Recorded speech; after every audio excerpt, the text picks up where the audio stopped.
complete. On the F12, extensive wear is evident, but the entire design is clear and bold. On the obverse, some details show in the hair, wings and the feathers are partially visible but weak. Curls and waves in the hair are nearly worn away. And on the reverse, vertical lines in the fasces are visible but lack sharpness. Diagonal bands are worn but detectable, with one worn smooth at midpoint. And on the F15, there's moderate, even wear visible on the entire design, but the design is bolder. On the obverse, more details are evident in Liberty's hair, and winged feathers are bolder and more detailed. On the reverse, vertical lines in the fasces are detectable and slightly sharper. More of a diagonal band is visible. On the VF20, even wear is on the design, but all the major features are sharp. On the obverse, Liberty's hair is worn, but some details are visible.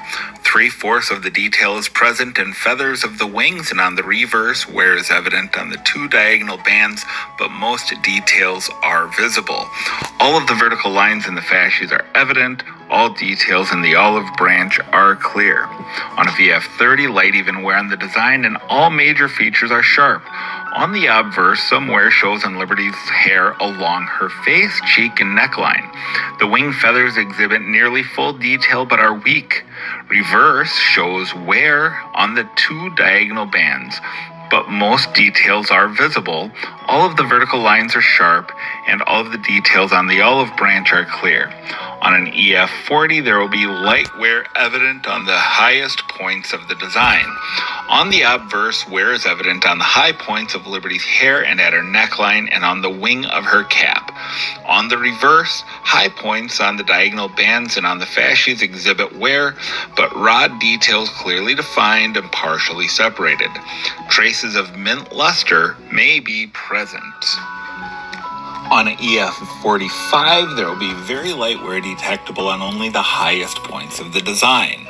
On the obverse, slight wear shows on the high points of Liberty's hairline and on the feathers of the wing. Hair along Liberty's face is sharp and detailed. On the reverse, high points of the diagonal bands binding the fasces are slightly worn. Horizontal band lines are clearly defined but not fully separated. Part of the mint luster may be present. On an AU55, traces of wear will be visible on the highest points of the design, and on the obverse, traces of wear are detectable on the hair above Liberty's forehead and in the front of her ear. On the reverse, traces of wear shows on the horizontal and diagonal bands binding the fasces. 3/4 of the mint luster is present, and on an AU58, there will be some signs of abrasion on the design high points. On the obverse, slightest trace of wear and the high points on Liberty's hair and in front of her ear. On the reverse, there will be a slight trace of wear on the middle two diagonal bands binding the rods of the fasces. In MS61, you will have an uncirculated coin with no traces of wear and may have a few heavy contact marks or maybe light marks in prime and secondary focal areas. Noticeable patches or continuous hairline scratches are permitted on the surface, may lack full mint luster, and the surface may be dull, spotted, or heavily toned. On the MS63, again uncirculated with no traces of wear, displaying attractive mint luster, but may exhibit distracting contact marks in prime focal areas and a few scattered or small patches of hairline scratches. Horizontal bands on the reverse may be filled or partially separated.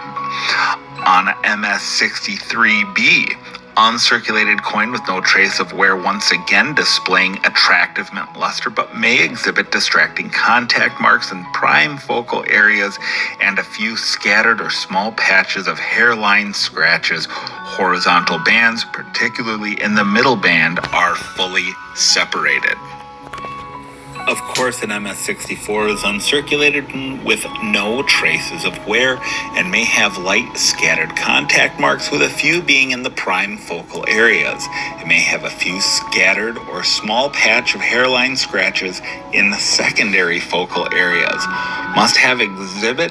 It must exhibit average to full mint luster and have a pleasing eye appeal. Horizontal bands on the reverse may be filled or partially separated. On the MS64B, you're looking at an uncirculated coin once again, which may have light scattered contact marks, with a few being in the prime focal areas. It may have a few scattered or small patch of hairline scratches in secondary focal areas, and it must exhibit average to full mint luster and have pleasing eye appeal. Horizontal bands, particularly the middle band, are fully separated. On the MS65B, you're looking at an uncirculated coin, and it may have light or scattered contact marks, but no major distracting marks in prime focal areas. May have a few scattered hairline scratches, but not in primary or secondary focal areas. Mint luster must be fully original and have very pleasing eye appeal.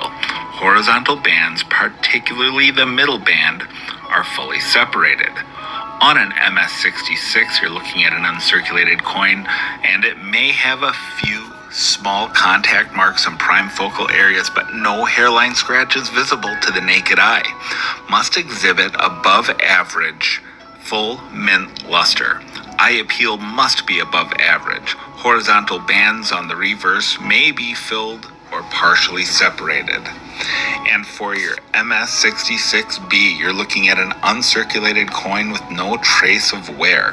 May have a few small contact marks in prime focal areas, but no hairline scratches visible to the naked eye. It must exhibit above average fully original mint luster. Eye appeal must be above average. Horizontal bands, especially that middle one, must be fully separated. All right, guys. Well,